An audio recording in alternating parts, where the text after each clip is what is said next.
Thank you. Gary Gibbon, Channel 4 News. Anyone looking at what you've written on VAT in the manifesto, where you're very specific about not extending it, but you're not specific at all about whether you'll put it up, will just think you really are going to put it up. It is the assumption everyone will think when they look at it. And just carrying on Nick's point, could I ask, we are facing this massive debt. It's a word that doesn't feature that many times. It's the elephant in the room in this manifesto. There must be things that people currently get from the state that they won't get anymore. What do we lose in the next 5 years? First of all, as far as our deficit reduction plan is concerned, it was set out in great detail by Alistair Darling in a budget that was recognised to both add up because of the decisions that we'd made and was recognised to be fair. I do ask you to consider whether it's serious politics for other parties to present a 4-page flimsy document backed up by no figures to suggest that they can find £27 billion of savings. If we had produced that to you at budget time, you'd have rightly dismissed that as neither feasible nor something that was politically sensible for anybody to do. As far as our deficit reduction plan is concerned, I've told you 11 billion of efficiency savings by 2012-13, all costed, all set out, all worked upon by Jerry Grimstone, who's written an article in the Financial Times suggesting what we will do. At the same time, we have reduced our estimates for public sector pay and public sector pensions by 4 billion, and the 5 billion we're talking about is in non-urgent priorities where, to be honest, we're having to cut back on things that we would prefer to keep, but at the same time we have to reduce. So I have to say to you that we have set out very, very detailed plans, but within these plans we are able to maintain and promote and advance and improve our frontline hospital services, our frontline schools and our frontline police. We do not want the advances that this country has made in healthcare and policing and schools to be set back over the next few years, and we have managed to combine a deficit reduction plan, yes, with national insurance to pay for health, schools and policing, with the protection of these frontline services for the future.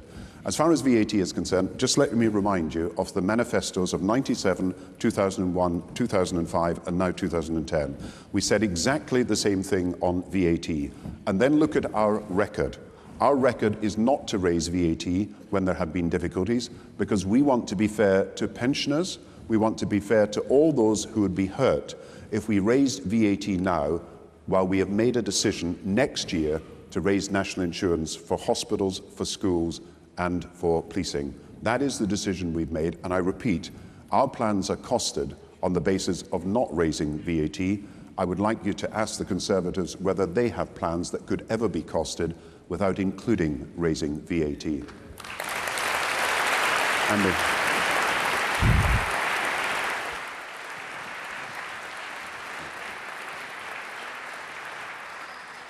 Thank you, Prime Minister. Andy Bell, 5 News. Prime Minister, in the 2005 manifesto, there were promises about not changing the income tax rates.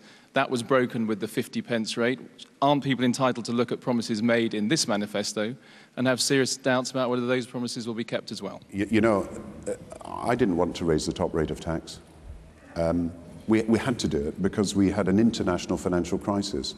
Look round America. They have raised taxes for people at the top. Look at other countries that are facing the impact of the global financial crisis, and they have had to take extraordinary measures as well.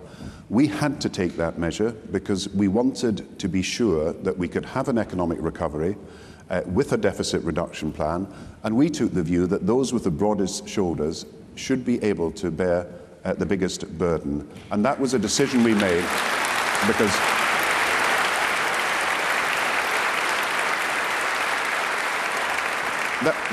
That was a decision we made not because we wanted to, and not because we wanted to change the policy we'd had for more than 10 years, but because we had to deal with the deficit reduction plan.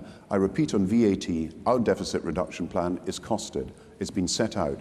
It's in great detail, and it doesn't include us having to raise VAT. But a manifesto promise was broken. I accept that we had to take the action that was necessary to deal with a world financial crisis, and I do accept, and it's controversial, that we took the decision that those with the biggest shoulders bore the heaviest burden.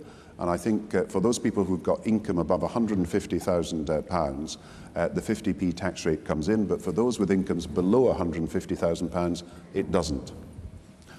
Yeah. Bob Roberts from the Mirror. Can I go into the detail of the manifesto and ask about police reform? Oh, that's why I've got the cabinet here, for this detail. You talk about removing police officers who fail. Does that mean you want them to be fired? Do you expect them to be fired? And what do you expect the reaction of the Police Federation to be? Well, I'm going to ask Alan to come in, but two things are really important to this manifesto. This is public sector reform taken to a new level. Public sector that delivers personal services to people. Think of your police and how they can serve you personally as an individual, as a family, as a neighbourhood and as a community. And the first thing we want to ensure is that people feel that the police are fully accountable to them, and that's what neighbourhood policing is about. The second thing is, if that police force is underperforming and not doing the job it should, and we've got a national measure by which that is judged, then if there is a better police force next door or nearby that can take over that force, that is what we will do. That is a tough action to deal with a problem if it arises in a police authority.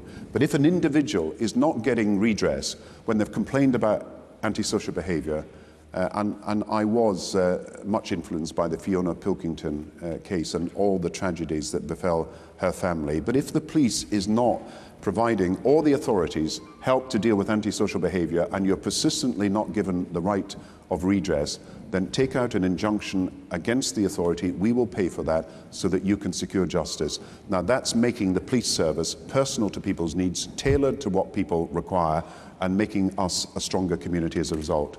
Alan, would you like to add? Well, I don't think I can improve on your perfect answer, Prime Minister, but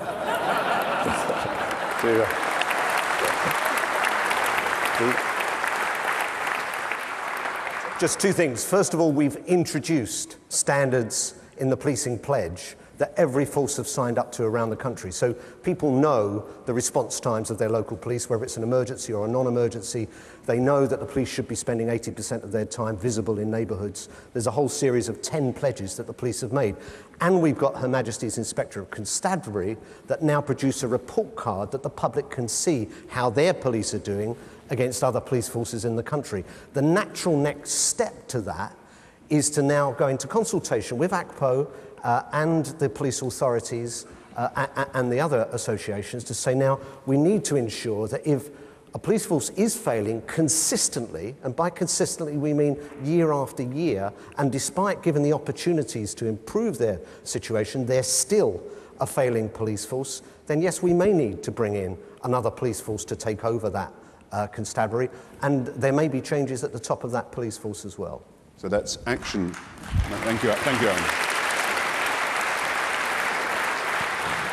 So that's action for police forces that underperform, action for schools where they underperform, action for hospitals where they underperform, and giving people and triggering rights for the individual citizen and the community to get justice and fair and better service when they require it. Yeah.